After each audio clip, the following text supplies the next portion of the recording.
ఏడుకొండలవాడ వెంకటరమణ స్వామి రక్ష రక్ష సర్వ జగత్ రక్ష. మీ మీద, మీ ప్రసాదాల మీద కూటమి నాయకులు చేస్తున్న కుట్రలకు సామాన్య భక్తులపై కోపం ఎందుకు స్వామి? అందరినీ చల్లగా చూడు తండ్రి. అసమర్థ నాయకుల ఏలుబడిలో పవిత్రమైన తిరుమల కొండపై జరిగినటువంటి ఈ సంఘటన చాలా చాలా బాధాకరం. నాడు పుష్కరాలు, నేడు తిరుమల. ఆ రోజున గోదావరి పుష్కరాల సమయంలో 29 మంది చనిపోయారు. ఈ రోజున తిరుమలలో 6 సామాన్య భక్తులు ప్రాణాలు కోల్పోయారు. ఇంకా 40 మంది తీవ్రంగా గాయాల పాలై ఉన్నారు.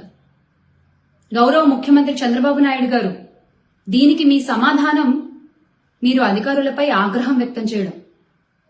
మీ ఆగ్రహం మాకు ఆశ్చర్యాన్ని కలిగించింది సార్. ఎస్, మీ ఆగ్రహం మాకు ఆశ్చర్యాన్ని కలిగించింది. అంటే టీటీడీ చైర్మన్ మీరు నియమించిన అధికారే, ఈఓ మీరు నియమించిన అధికారే, జేఈఓ మీరు నియమించిన అధికారే. మీరు నియమించిన మీ అధికారులకి తెలీదా సార్? ఇంతటి పర్వదినాన వైకుంఠ ఏకాదశి సందర్భంగా ఎక్కడెక్కడి నుంచో స్వామివారిని దర్శించుకోవడానికి కొన్ని కోట్ల మంది భక్తులు తిరుమల కొండకు చేరుకుంటారన్న విషయం మీ అధికారులకి తెలీదా? తెలుసు. దానికి తగ్గట్టుగా ఏర్పాట్లు చేసుకోవాలని తెలీదా? తెలుసు. కానీ ఏముందిలే, చిన్న చూపు. అవునా కాదా సార్? జరిగిన సంఘటన చూస్తుంటే అవుననే అనుకోవాలి. అంటే సర్వదర్శనంలో లైన్లలో రోజుల తరబడి నించుని ఆ స్వామివారిని దర్శించుకునే భక్తులకి కనీసం మంచినీళ్లు, ఆహారాలు ఎలాగో మీ కూటమి ప్రభుత్వం అందించట్లేదు. కొండకి చేరుకున్న భక్తుల ప్రాణాలు పోకుండా కట్టుదిట్టమైన ఏర్పాట్లు చేయాలి కదా చంద్రబాబు నాయుడు గారు? ఇది మీ వైఫల్యం కాదా? మీ ప్రభుత్వ వైఫల్యం కాదా? దేవుడితో రాజకీయం చేసేటువంటి గౌరవ ఉప ముఖ్యమంత్రి గారు, డిప్యూటీ సీఎం గారు పవన్ కళ్యాణ్ గారు ఎక్కడున్నారు సార్? ఎక్కడున్నారు? ఐఎమ్ యాన్ అన్అపాలజెటిక్ హిందూ అని మైకులు పగిలిపోయేలా అరిచారు కదా సార్ ఆ రోజున. DCM sir, you must apologise. You must apologise all the devotees and their families in Tirumala. It's high time now. లేకపోతే మొన్న గేమ్ చేంజర్ ఈవెంట్ లో జరిగిన దుర్ఘటనని గత ప్రభుత్వంపై మళ్లీ చేసి మీరు ప్రచారం చేసినటువంటి అబద్ధాల్లాగా ఇప్పుడు ఈ సంఘటనని కూడా గత ప్రభుత్వంపై ఎలా డైవర్ట్ చేయాలా అనే ఆలోచనలో ఉన్నారా? నేను తెలియకడుతున్నాను. I'm sorry. బాగుందండి, అంతా బాగుంది. 90 కౌంటర్లు ఏర్పాటు చేశాము రకరకాల ప్లేసుల్లో అని మీరు అనౌన్స్ చేశారు. చాలా సంతోషం. ఉదయం 5 గంటల నుంచి టికెట్లు అవైలబుల్ గా ఉంటాయి అని చెప్పారు. చాలా ఆనందం.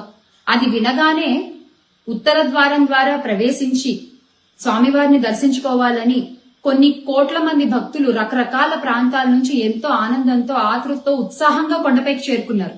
కానీ మీ ప్రభుత్వ వైఫల్యం వల్ల, మీరు చేసిన ఏర్పాట్లలో లోపం ఉండటం వల్ల ఈ రోజున విష్ణు నివాసం వద్ద కావచ్చు, బైరాగపెట్టడి వద్ద కావచ్చు, ఇంకా రకరకాల ప్లేసెస్ లో ఎంత తొక్కిసలాటాలు జరిగాయండి.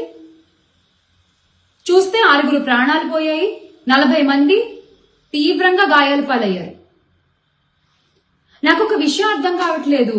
ఈ కూటమి ప్రభుత్వం అంటే queue line management failed, GST failed, development failed, law and order failed.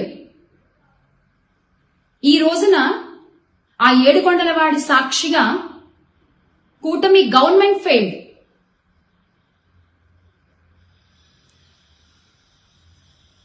Tirumala కొండపై జరిగిన ఈ దుర్ఘటనలో ప్రాణాలు కోల్పోయిన వారి ఆత్మలకి శాంతి చేకూరాలని మనస్ఫూర్తిగా స్వామివారిని కోరుకుంటూ, ఆ కుటుంబానికి ఈ కష్టాన్ని ఎదుర్కొనే ధైర్యాన్ని ఇవ్వాలి అని నేను కోరుకుంటున్నాను. అలాగే ఈ కూటమి ప్రభుత్వానికి మరొక చిన్న రిక్వెస్ట్. మా పార్టీ సీనియర్ నాయకులు భూమన కరుణాకర్ రెడ్డి గారు, అలాగే ఆర్కే రోజా గారు చెప్పినట్లుగా చనిపోయిన కుటుంబాలకి ₹1 కోటి మీ ప్రభుత్వం తరఫున మీరు చెల్లించాల్సిందే. ఎందుకంటే ఒక అపాలజీ చెప్పినా, ఏం చేసినా కూడా, మీ ఆగ్రహం చూపించినా ఆ కుటుంబాలకు ఏం న్యాయం జరగదు సార్.